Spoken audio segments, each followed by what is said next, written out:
That's okay though. For being so young, you're very, very smart. That's fantastic. Yeah. So keep up the good work, man, and stay flat, okay? Okay, I'm a flat earther.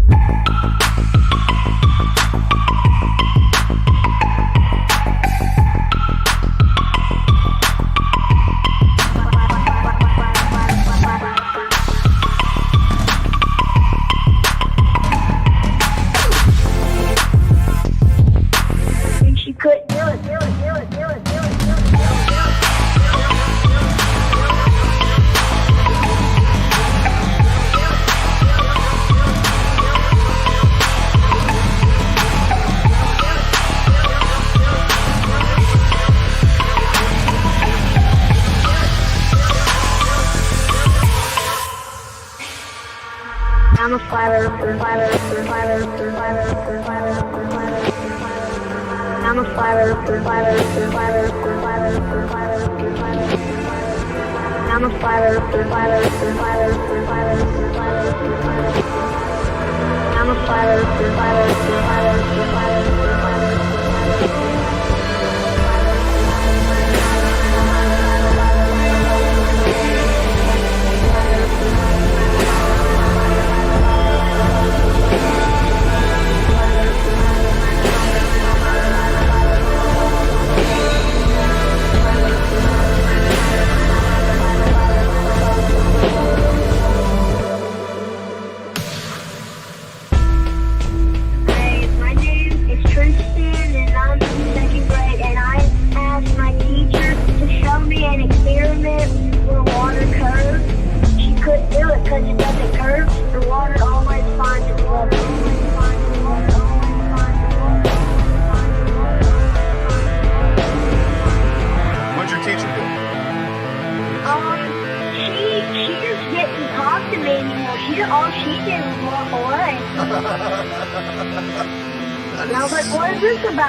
That's okay though. For being so young, you're very, very smart. That's fantastic. Yeah.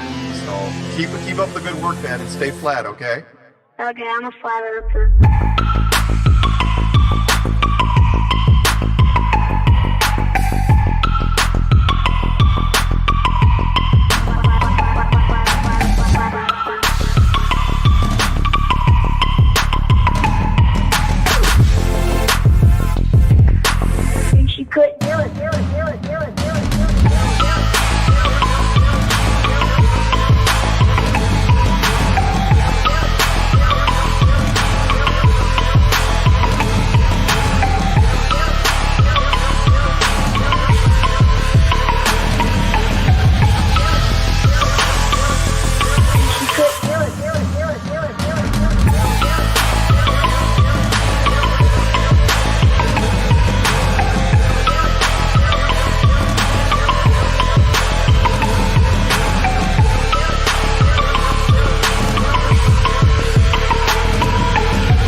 For sound bites. This is awesome.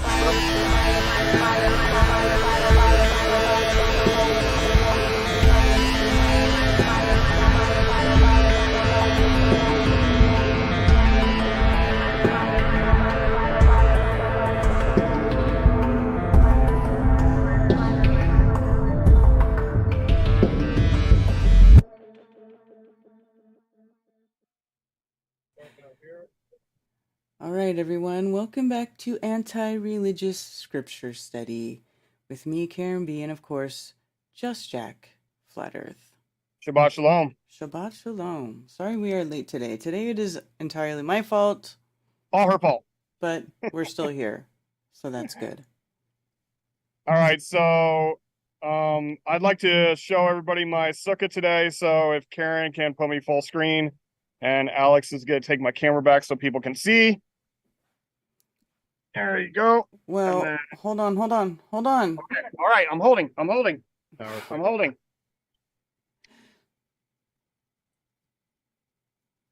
Hold on, she says. I have to put you full screen. Unless you can make your, well... Fuck, how do I do this? Hold on. Do I need to stop sharing? Would that help? Yes. Okay. There you go. Okay, now... Can I pin you to the second screen? No, this is not working. Hold on. For crying out loud. I guess people could like get really close to their phones and squint at the little square.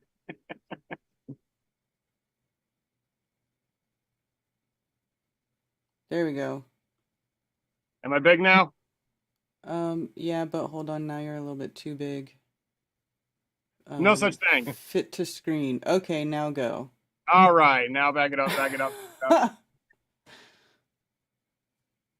right. Can you see the whole sucker now?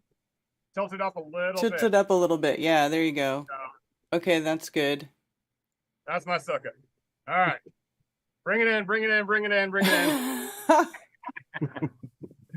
All right, there we go. Now you gotta wiggle it and put it all back together, huh? Okay. Appreciate you letting me share that. All right. We worked all day yesterday on it, and I'll be working on it again tomorrow. And you're sleeping in it? I probably will spend a couple nights in it. Yep. I don't know that I'm going to spend the whole week in it because, well, definitely not the whole week because from Tuesday to Thursday we're joining a group in Tennessee, and then we're coming back here for the end of the week. And by then I might have the regular tent up that I'll be staying in. It depends on the logistics, you know. Who knows? I might be spending 5 out of the 7 days in here. Maybe not. We'll see. But I'll go ahead and read my disclaimer before we get into it.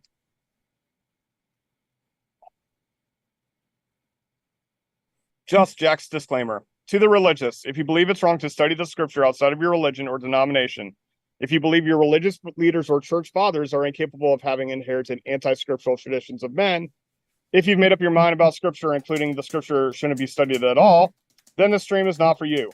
To others, if you are open-minded to others' opinions, if you haven't made up your mind about scripture, if you've been turned off to religion but believe there's truth in scripture that may have been changed or hidden by religion, if you live according to scripture and like to dig in and discover more, then the stream is for you.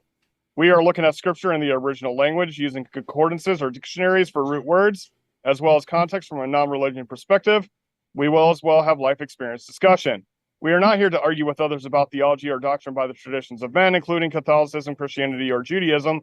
We will be discussing the importance of origins and show how religions contradict the scriptures. There we go. All right. So how about that font? Did it fit the screen? Good. Okay, good. I had a claim that the font was too small to read on a phone, so I tried to make it as big as possible to fit the screen. Alrighty. So last week I think we were dealing with Aaron and oh my gosh, what's her name? Oh no, that was the week prior. It was the spies. Last week it was spies. The spies, right. Well, this one continues into it, but just to recap, one from each tribe of the 12 tribes got sent to search out the land, to spy out the land, which is actually walking the perimeter, basically, for spying out the land.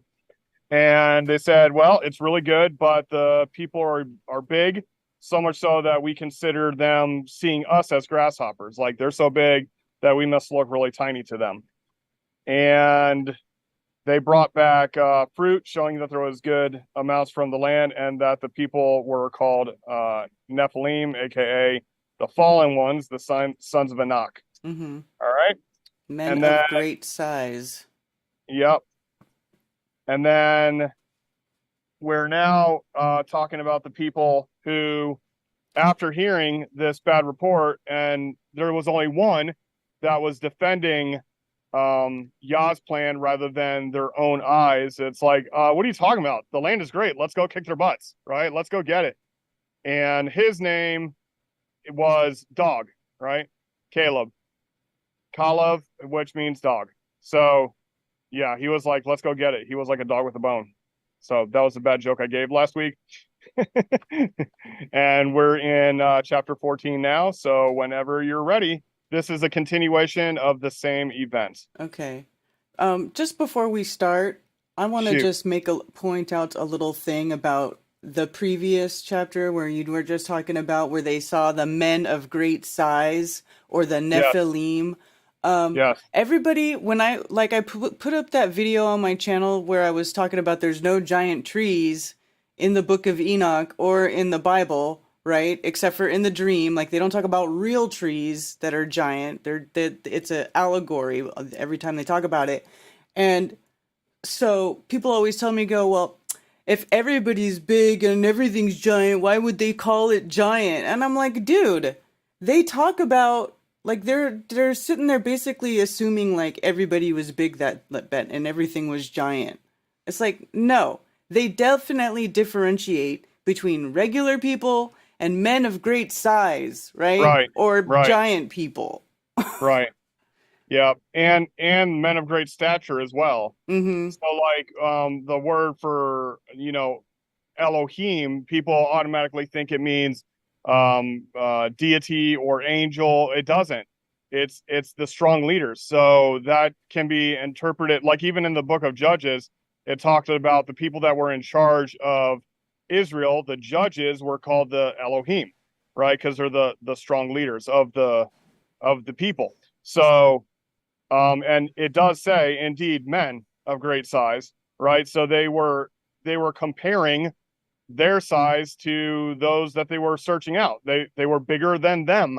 And the same thing goes for when we're looking back to, Genesis, where it was talking about, the larger ones, and they were called the sons of Elohim, but that can be interpreted in a couple different ways. But it depends on, some people's conviction about some scriptures overriding Torah, and that's between them and Yah. I don't have a claim of positive or negative to that. I just use the Torah as my plumb line, as my level. Anything outside of that, I'll look into it. I find it interesting, but I just don't, I don't try to add to or take away from the Torah, which is what the Torah says. Do not add to or take away from this Torah. So on that, we can jump into 14. And that's always going to be an argument. I mean, let's face it, there's always going to be camps of people that believe one way or another. But for me, it's like these cherry pickers. Let's put it this way. What does it matter? Does it matter that there's an evil influence that you can't see? Well, there's an evil influence that you can't see when you're hearing mainstream news. Right. That's another example of an evil influence that you can't see, where like it doesn't matter. It doesn't change anything about how you live. How you live should be the only thing that you should be concerned with, not what other people are doing that are, wicked. Like it's good to expose, don't get me wrong, but if you obsess about these invisible bad guys that make bad things happen, what's the point? Do you change anything by obsessing about them? But I mean, to each their own. Yeah, I hear you. All right. Back to parallel, so we can show scriptures on the left and HSBR on the right. All right. Hebrew Study Bible Revised by me. All right.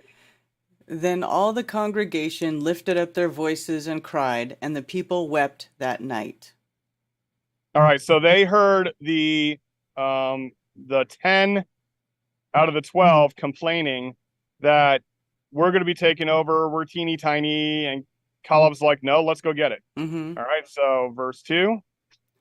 And all the children of Israel grumbled against Moshe and against Aharon, and all the congregation said to them, If only we had died in the land of Mitzrayim, or if only we had died in this wilderness.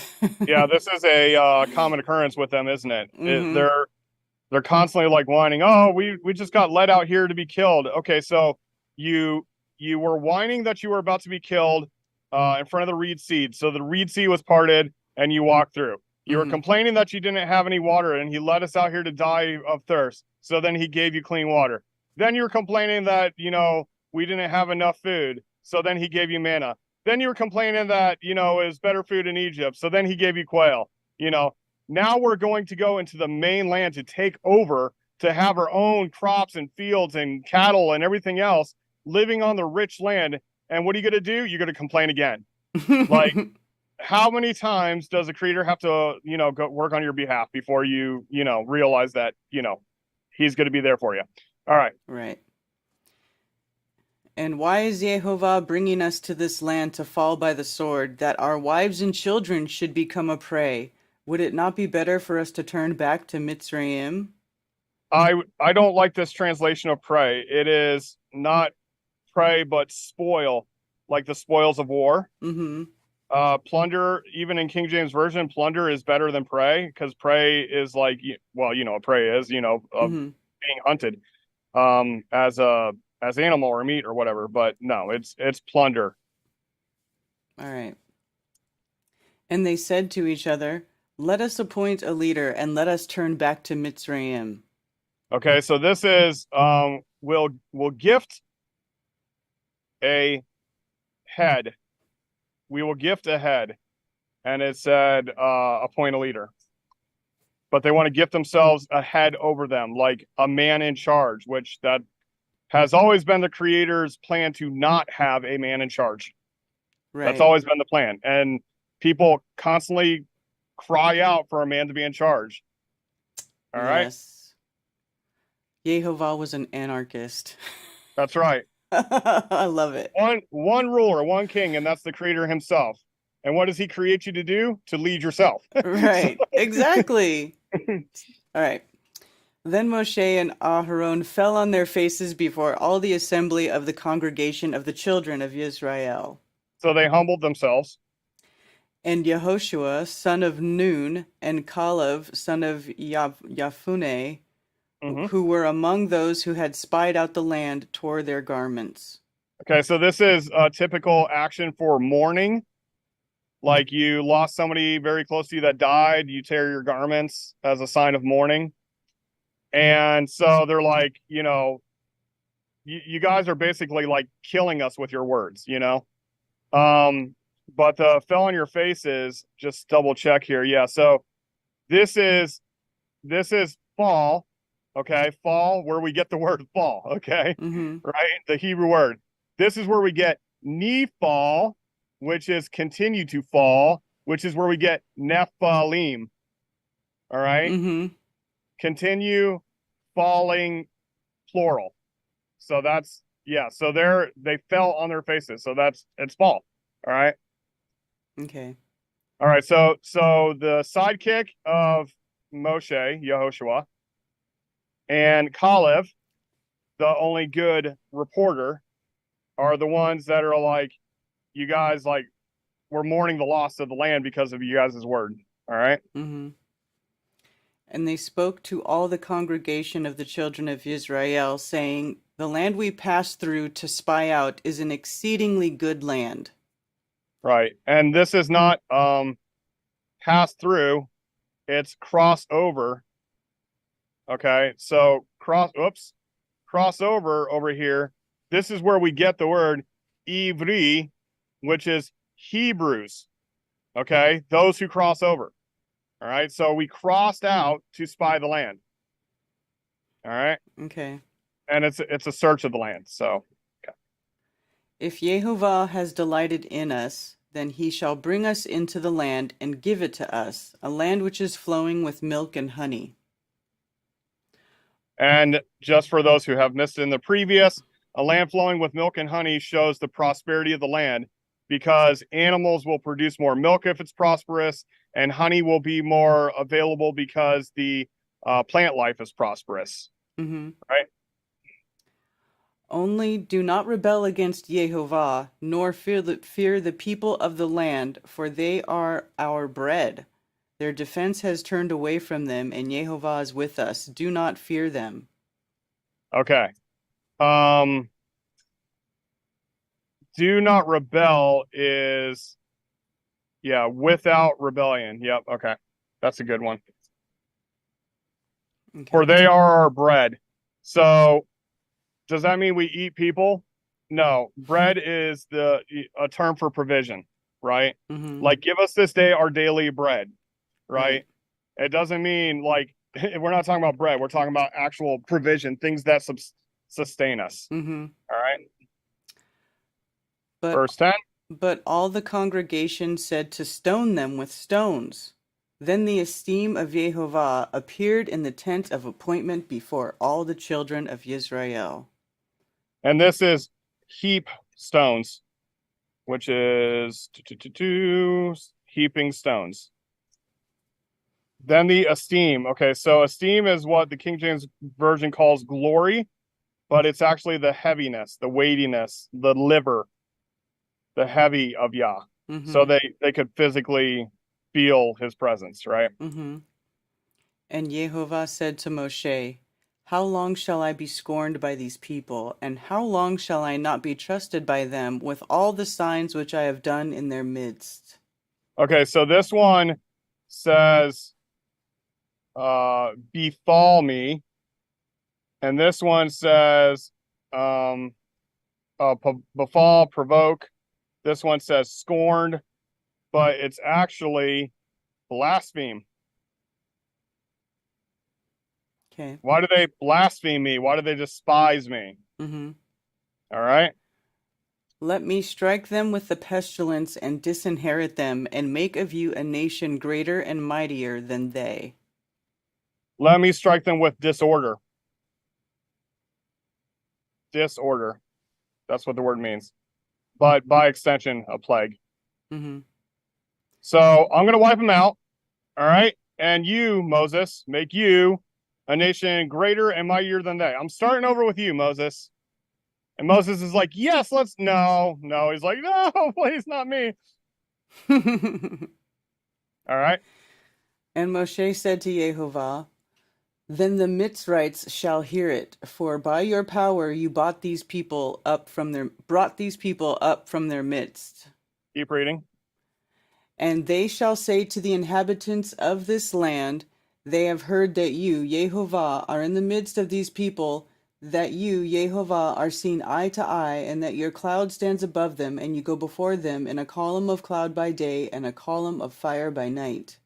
All right. So the word is going to get back to Egypt that you led them out here, and you led them by pillar of fire and pillar of smoke. All right. Mm-hmm. Go ahead. Now, if you shall kill these people as one man, then the nations which have heard of your report shall speak, saying, because Jehovah was not able to bring these people to the land which he swore to give them, therefore he slew them in the wilderness. So he's saying, like, if you kill these people, the word's going to get back to Egypt. Okay, yeah, he got them out of Egypt, but then he led them in the wilderness and wiped them all out. That doesn't make you look good. Mm-hmm. You know? And now I pray, let the power of Jehovah be great, as you have spoken, saying, Jehovah is patient and of great loving commitment, forgiving crookedness and transgression, but by no means leaving unpunished, visiting the crookedness of the fathers of the children to the third and fourth generation. Okay, so this refers back to Exodus 34:7 here. So if I go there, it says, watching over loving commitment for thousands, forgiving crookedness and transgression and sin, but by no means leaving unpunished, visiting the crookedness of the fathers upon the children and the children's children to the third and fourth generation. And it's also, it's also talking about Numbers 14, going back to where we just were. Mm-hmm. But the other one is in Exodus chapter 20, which is the quote unquote 10 commandments, where it talks about, I got to find it really quick. All right.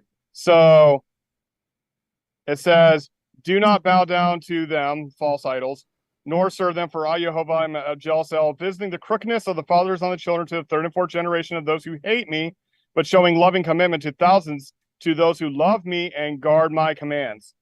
Right? So that is a repetitive claim, not just in 34:7 and Numbers 14:18, but it's basically saying when we're talking about the third and fourth generation in mainstream churchianity and probably other divisions off of that, they think the third and fourth generations is a generational curse. As in, if I do something bad, then my grandchildren are going to pay for it. That's not what it's talking about at all.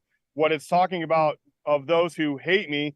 So if you're someone who hates Yah and chooses to ignore the creator and do your own selfish thing and show basically hatred towards the creator, then most likely your son will repeat the problem, right? And then the next son will repeat the problem.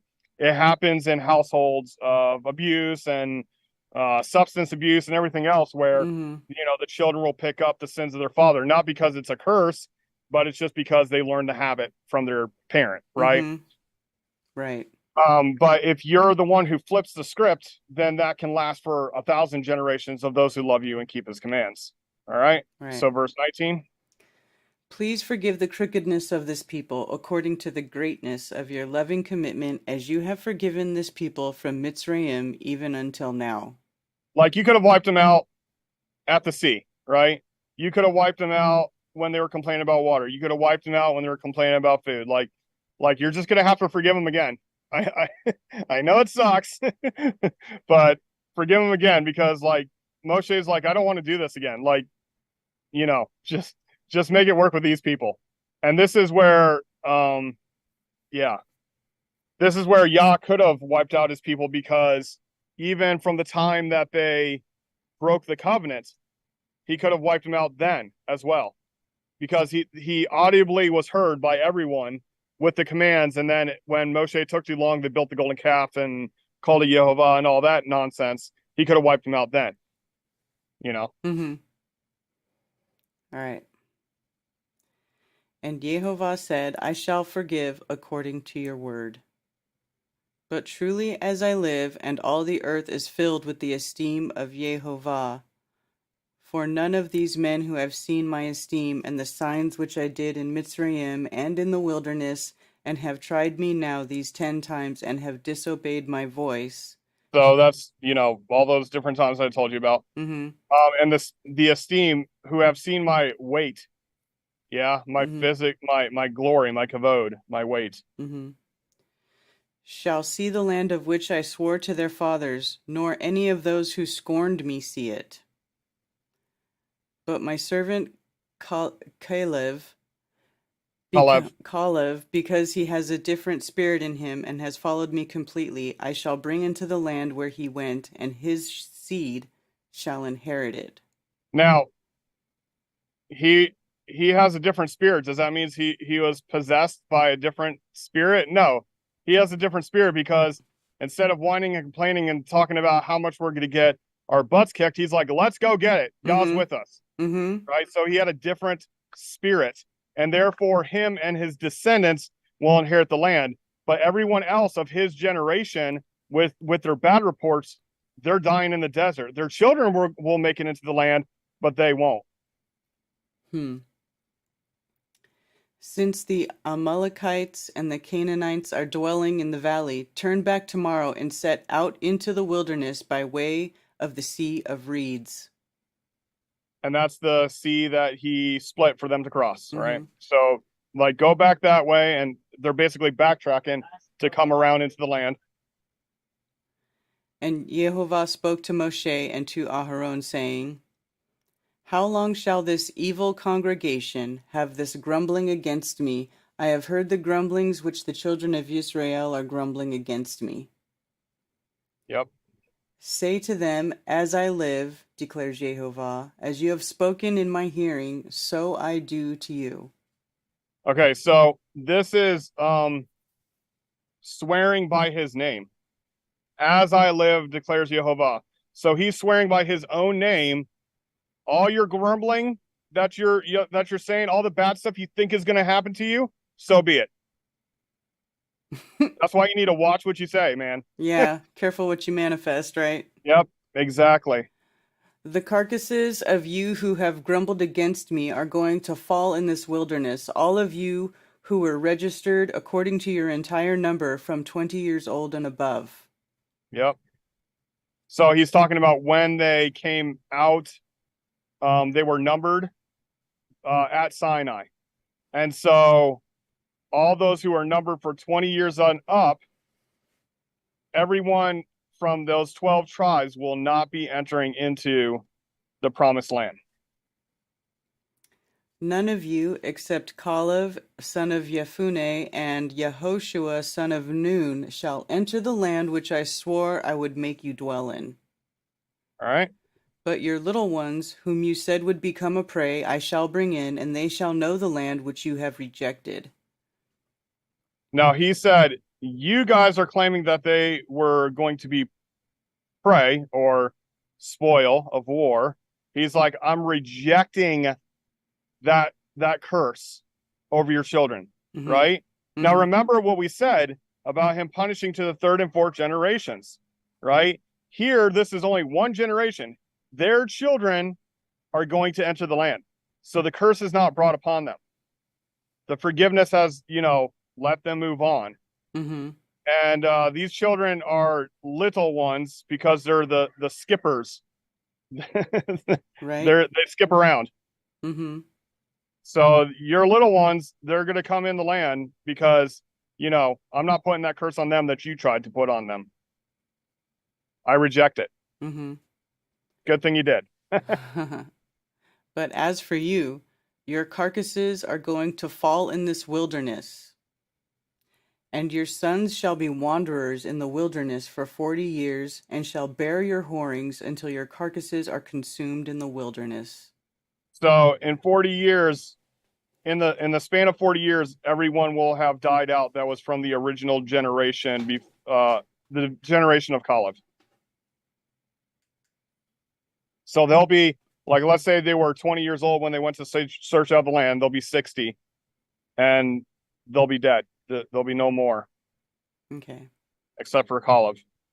According to the number of the days in which you spied out the land, 40 days, a day for a year, a day for a year, you are to bear your crookedness for 40 years, and you shall know my breaking off. Because they spied out the land for 40 days. That was earlier in the chapter. I am Yehovah, I have spoken. I shall do this to all this evil congregation who are meeting against me. In this wilderness they are consumed, and there they die. And the men whom Moshe sent out to spy the land, who returned and made all the congregation grumble against him by bringing an evil report of the land, even those men who brought the evil report about the land died by the plague before Yehovah. Of those, and again, that's not necessarily plague. Right. That's what is stricken. Right. Of those men who went to spy out the land, only Yehoshua son of Nun and Caleb son of Jephunneh remained alive. Just in case you didn't get it the first 3 times. Yeah. And when Moshe spoke these words to all the children of Israel, the people mourned greatly. Yep. And they rose up early in the morning and went up to the top of the mountain, saying, See, we have indeed sinned, but we shall go up to the place which Yehovah had spoken of. But because the distance of us, they rose up early at daybreak, the top of the mountain, and speak, Look here, us, toward the place that would speak Jehovah, because distance us. I don't know how this got, indeed we have sinned. Okay, so they changed the order of the sentence. That's what threw me off. But again, sinned is the distance, right? The separation between us and him. So here it's the distance of the land as well, because they're looking off at the land from the mountaintop, like that's the land we can't go to. But Moshe said, Why do you now transgress the mouth of Yehovah, since it does not prosper? Yeah, and it's actually, why do you cross over? And this says transgress. Why do you cross over action to the mouth of Jehovah? Doesn't do you any good. Do not go up, lest you be smitten by your enemies, for Jehovah is not in your midst. Yeah, don't even try it. Don't attempt it. Because the Amalekites and the Canaanites are there before you, and you shall fall by the sword, because ye have turned away from Jehovah. Jehovah is not with you. Right. But they presumed to go up to the mountaintop, but neither the ark of the covenant or Jehovah nor Moshe left the camp. So the Amalekites and the Canaanites who dwelt in that mountain came down and struck them and beat them down, even to Hormah. Very good. So they're like, let's go observe the land. Maybe it's still possible, like it's right over there. And then, the people that they said they were going to be beaten by, they were. Like, you claim it, take it. I'm going to make you an honest person. You want to make those curses upon yourself, then so be it, Got to be careful what you say. Words have power. All right, so next chapter, which will be at the end of Sukkot, is one of my favorites, starting from verse 15, if you want to read ahead. But Numbers 15, one of my favorites. Numbers 15 and Leviticus 23 are my favorite chapters to recognize how to recognize Yah's will. Because Numbers 15 basically tells you there ain't no special people. Basically, that's what it comes down to. But all right, that was a long chapter. Let me tell you, I was translating that till 5 o'clock this morning. Because yesterday I was building a sukkah and I did my last hour of work, and then I got into translating and I was only like at verse 20. So 25, the last 25 verses kept me up till 5 a.m. Wow. And then I was like, thank goodness I got it done. Now we can start at 11 a.m. I'm so sorry. Karen texts me and she says, we're going to do a later show. And I'm like, I'm going back to sleep. Well, I guess it works out because you got to take a nap. Exactly. I needed that rest. It is Shabbat after all. It is the day of rest. So. Yeah. All right. So I encourage everyone to take a rest today. And, I hope that y'all are enjoying Sukkot, the week of partying. And Karen, of course, you're welcome to come over anytime this week, except for between Tuesday and Thursday. But and you left 2 sweaters here, or a sweater and a jacket. I know. I think I left my Deftones windbreaker there. And the Flat Earther sweatshirt, I think. I didn't even wear a Flat Earther sweatshirt over there. It must be somebody else's. Could be. I mean, there was a lot of people here. It might have been Zach's or Cammy's. I wore. If y'all are listening, somebody's sweatshirt's here. It might have been Cammy. Maybe it could have been Cammy. Oh, somebody's Skyping at you. Yeah. All right, Shabbat Shalom, y'all. All right, you guys. Thank you once again for joining us for another episode of Anti-Religious Scripture Study. Earth is still flat. And have a restful day. Shabbat Shalom. Shabbat Shalom.